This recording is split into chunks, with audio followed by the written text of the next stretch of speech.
A paz do Senhor, querido irmão, querida irmã, seja bem-vindo aqui ao canal do EBD em Foco e hoje eu venho trazer para vocês um vídeo de dicas sobre a lição 5 da nossa revista CPAD, Escola Dominical, tá? Estamos estudando o Sermão do Monte e a lição de número 5 tem como tema o casamento é para sempre. Então, eu vou trazer dicas aqui para você e eu já passo o slide, peço que você me acompanhe sobre o que nós vamos falar hoje, tá? Então, vamos comentar a lição 5 de uma maneira especial, esse tema, o casamento é para sempre, com dicas para complementar seu estudo e para a preparação da sua lição.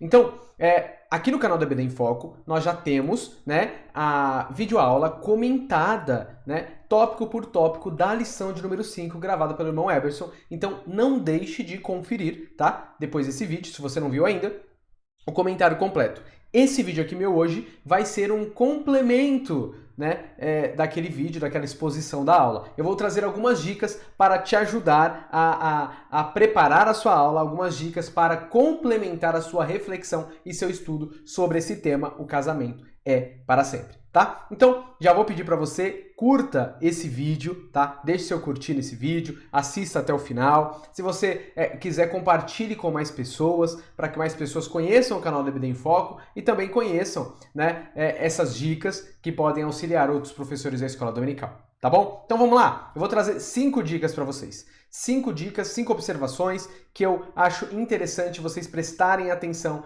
para elaborar a sua aula. Primeira dica, dica de número 1, dados sobre o divórcio, tá? Essa é a primeira dica que eu queria comentar com vocês. A gente tem vivido nos últimos anos uma crescente no número de divórcios no nosso país, e não só no nosso país, mas no mundo. Como o tema da revista é Casamento para Sempre, talvez seja interessante você abordar no início da sua aula, como introdução da sua aula, a relevância de tratar sobre o tema do casamento para os cristãos.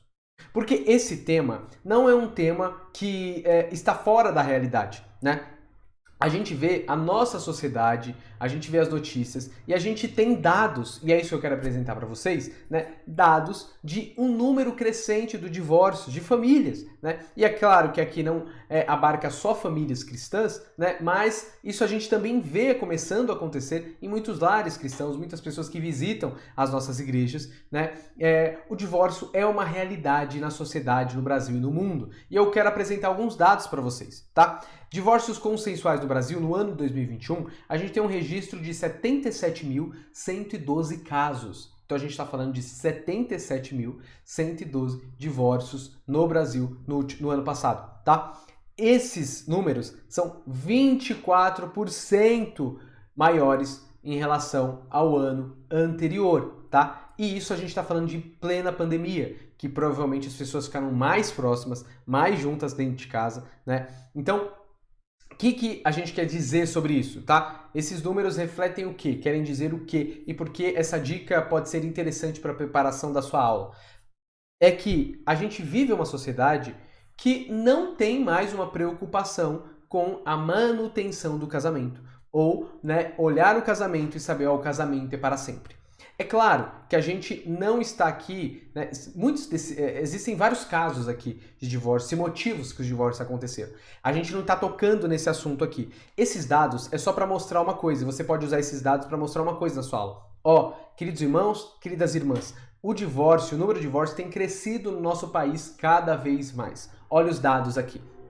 Isso tem mostrado que essa aula que a gente vai falar, é interessante a gente refletir sobre esse tema, porque as pessoas estão se separando, as pessoas não veem mais o casamento como uma preocupação, de ser para a eternidade, de continuar, tá? Então, como nós cristãos temos que nos preparar por esse tema, como nós cristãos temos que refletir a vida cristã, de um modo que valorize o casamento, que trate o casamento como algo constituído por Deus, do qual a gente vai glorificar a Deus com a nossa união, e assim sucessivamente. Então, esses dados podem ser interessantes para você fazer uma reflexão inicial, para você tratar, da importância do tema para a aula que a gente vai estar trabalhando. Então, a gente vive sim uma cultura, do descarte, Se a gente for pensar até tempos atrás, anos atrás, mesmo pessoas que não eram, né, cristãs, evangélicas, né, valorizavam o casamento, né? Falavam, não, casamento a gente casou é para sempre, né? Mesmo pessoas que não eram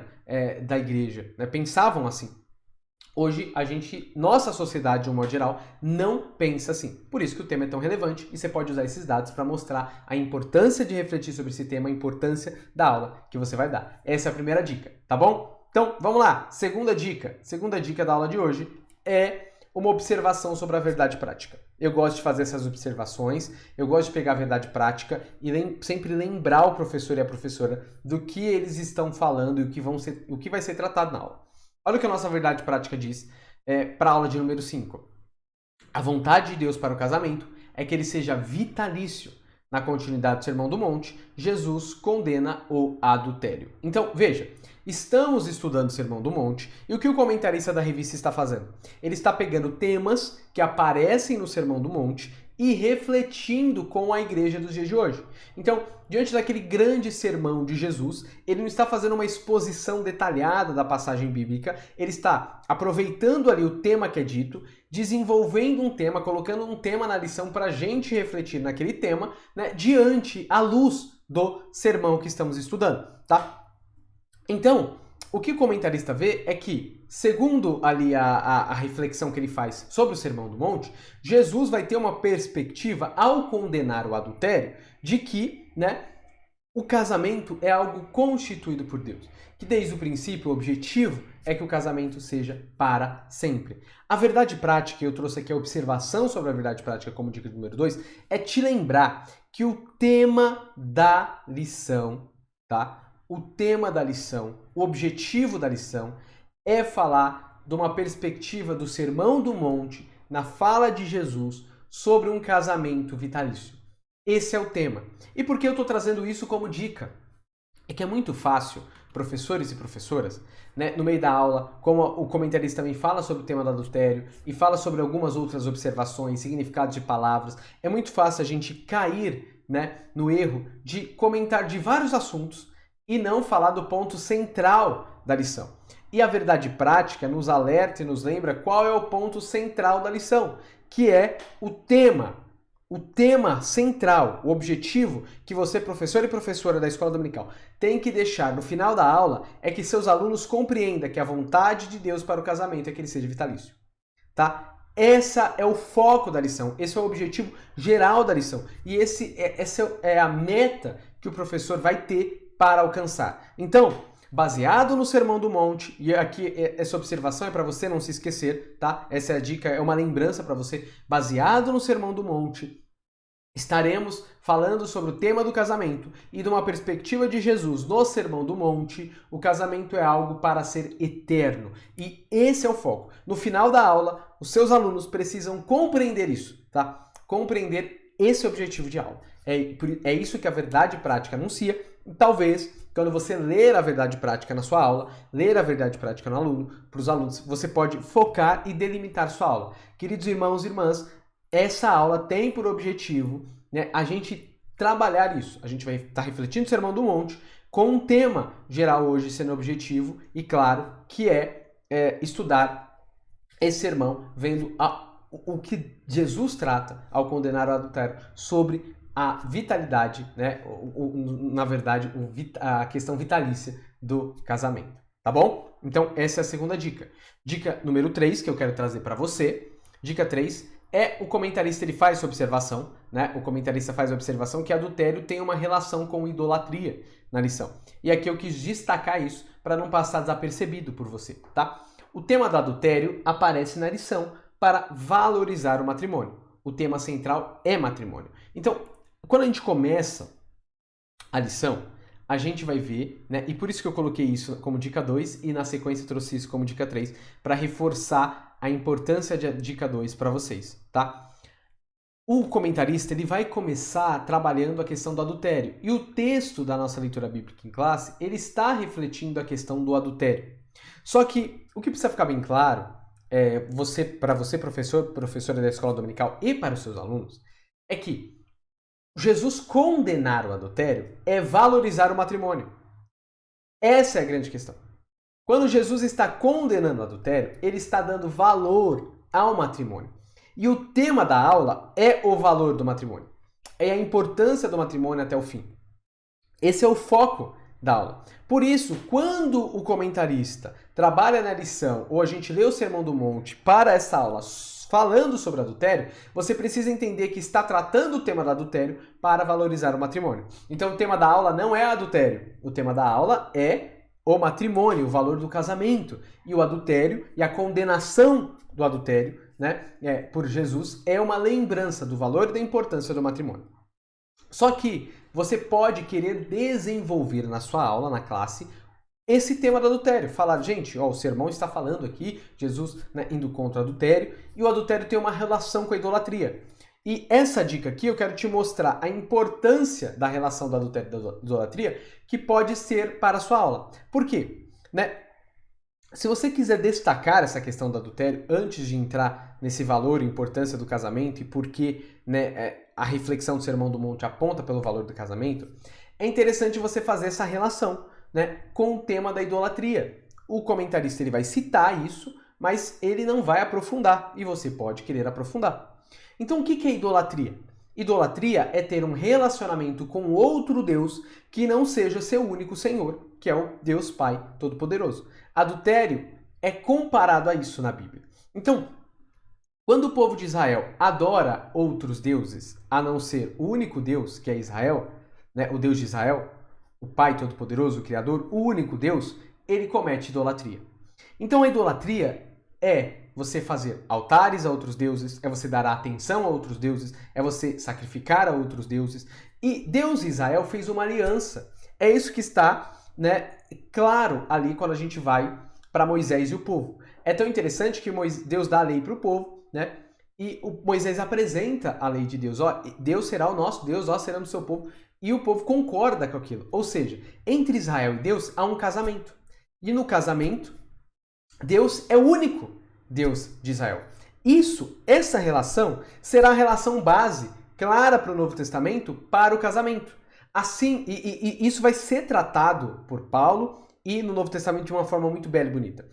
Assim como Deus, né, se relaciona com Israel e Israel deve ser, né, de Deus e Deus é o Deus de Israel, né, assim deve ser o matrimônio. Por isso que Paulo vai refletir em Efésios, né, que Cristo e a igreja, né, a esposa deve ser, né, submissa ao marido e o marido deve amar a esposa como Cristo amou a igreja.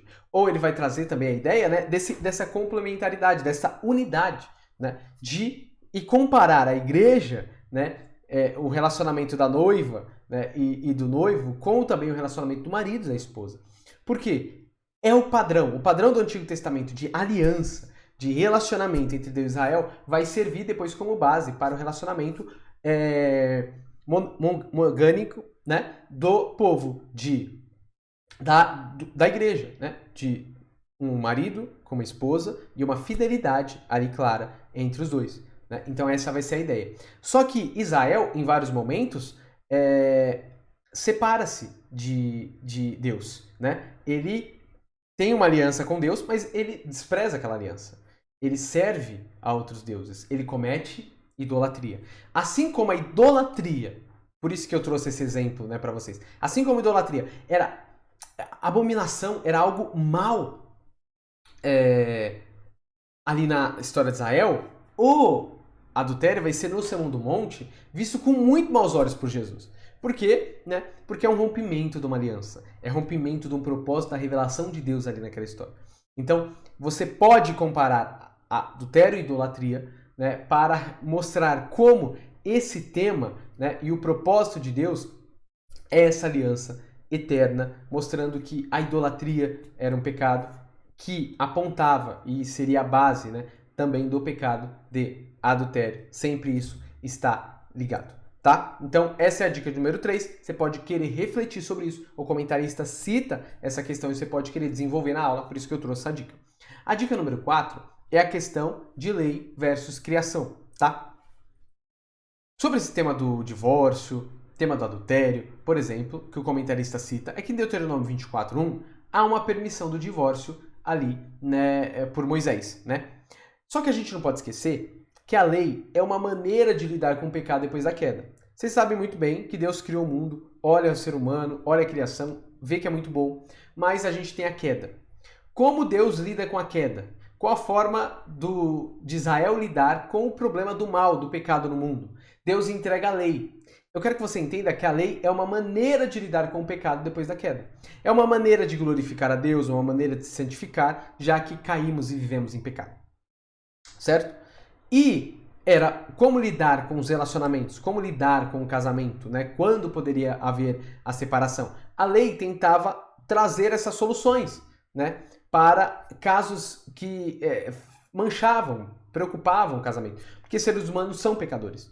Então, em determinado momento, diante daquele contexto, o divórcio era permitido, né, diante da lei de Moisés, e isso era muito debatido nas escolas quando isso poderia acontecer, tá?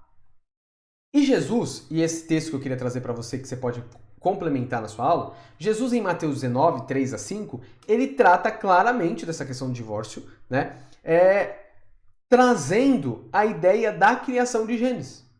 Quando perguntam para Jesus se pode haver a carta de divórcio e Moisés permitiu o divórcio, Jesus diz, mas não era assim no princípio. Depois você leia 19, 3 a 5. Mateus 19, 3 a 5. O que Jesus diz? Não era assim no princípio. Ou seja, o propósito de Deus desde o início era que o matrimônio fosse algo duradouro, eterno, que continuasse. Tá? Esse é o propósito. Esse sempre foi o propósito. E a lei foi uma maneira de lidar com a queda. Antes da queda, o que a gente tem? Um desejo e um propósito de uma união eterna. Pós-queda, a lei veio para tentar adequar as relações, já que estamos em queda. Mas quando Cristo vem, e essa fala que você vai ler na nossa leitura bíblica em classe, quando Jesus diz, eu porém vos digo, você pode fazer uma relação com Mateus 19, 3, 5, como era desde o princípio. Por que Jesus diz, eu porém vos digo? Porque ele é o Senhor que criou. João vai dizer, no princípio era o verbo estava com Deus, o verbo era Deus. Ou seja, Jesus é o Criador. Jesus é Deus. Jesus é o Senhor da história. Jesus é rei. Jesus pode dizer como é o projeto de Deus desde o início.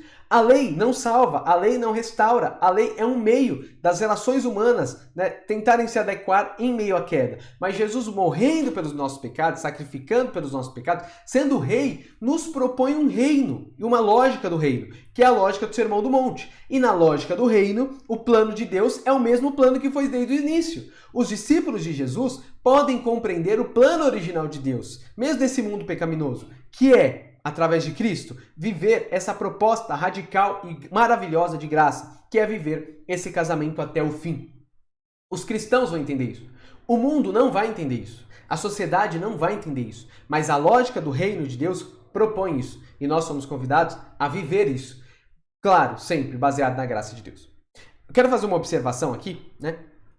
Para todos os irmãos e irmãs que estão acompanhando esse vídeo de dicas, o seguinte, né?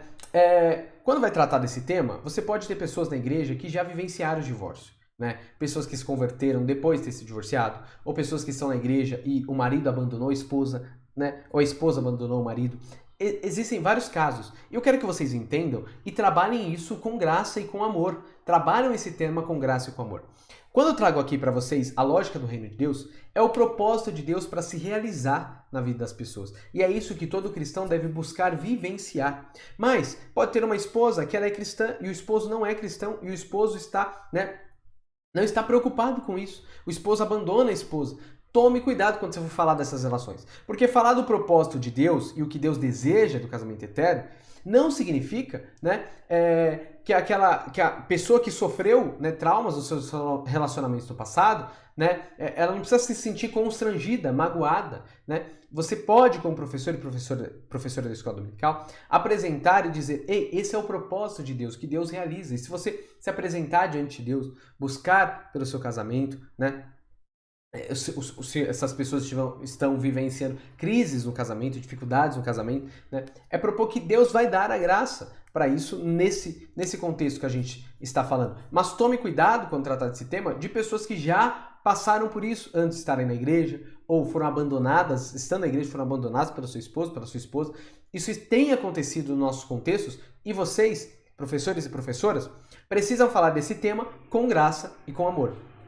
Não se esqueça que Jesus é duro nessa passagem, falando, né, e falando contra os fariseus, que estão, né, abaixando a régua. Jesus, ele aumenta a régua. Os fariseus, os líderes que estão ensinando, estão tratando as coisas como tratavam a mulher de qualquer jeito, tratavam as coisas de qualquer jeito. E Jesus está valorizando a esposa, valorizando o casamento, quando, né, trata desse tema. Então, a gente também precisa tratar nessa perspectiva, com valor, tá bom? E a dica de número 5 que eu quero trazer para você é uma dica de livro, tá? Eu, costumeiramente, quando trago vídeo de dicas aqui no EBD em Foco, eu indico livros e a dica que eu queria trazer é este livro aqui, do Timothy Keller e da sua esposa, Kate Keller, O Significado do Casamento, tá? Esse livro não é um livro para você estudar para a lição, né, e preparar para dar aula sobre o casamento. Não, eu resolvi trazer um livro diferente. Esse tema é tão interessante, muitos irmãos que estão aqui são professores de EBD, irmãs que estão aqui são professoras de EBD, e às vezes a gente esquece, né, a gente se preocupa só em ensinar, e às vezes a gente esquece de se preparar para o nosso próprio casamento, para a nossa própria comunhão, para o nosso próprio matrimônio. Então, professores e professoras, eu indico esse livro para você. É um devocional esse livro para você ler com o seu esposo ou com a sua esposa.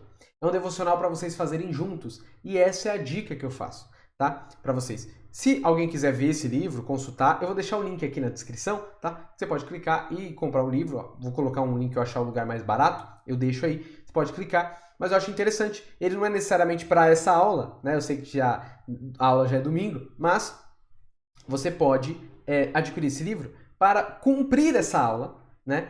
Valorizar essa aula para o seu casamento, professor e professora. E você pode indicar esse livro para os alunos. Falar, irmãos, a gente tratou dessa aula aqui, agora vamos fazer na prática isso. Que é muito fácil falar que o casamento é para sempre. Mas vamos cultivar isso, irmãos? Vamos cultivar isso, irmãs? Então eu digo para vocês, irmãos, esse livro. Compre esse livro, leia com a sua esposa, leia todos os dias, faça um devocional com ela, porque isso vai abençoar o casamento, frutificar, para que esse casamento glorifique o nome de Deus. Então essa é a dica número 5 que eu trago para vocês, um livro para refletir na prática da vida de vocês. Tá bom? Por último, né, termino as dicas, mas não deixe de conferir a aula gravada pelo irmão Eberson e acessar o site do EBD em Foco, tá? Então, confira o vídeo que ele comentou, a lição toda, né, tópico por tópico, sobre o casamento é para sempre. Não deixe de conferir, assistir o conteúdo. Se você quiser os slides, etc., entre em contato com o EBD em Foco. Os contatos estão aqui embaixo na descrição do vídeo. Tudo isso para te abençoar e você preparar uma aula abençoadora para sua classe e vocês refletirem e o nome de Deus ser glorificado na vida de vocês e na classe de aula de vocês, tá bom? Curta esse vídeo, compartilhe com mais pessoas, fiquem todos com Deus e até a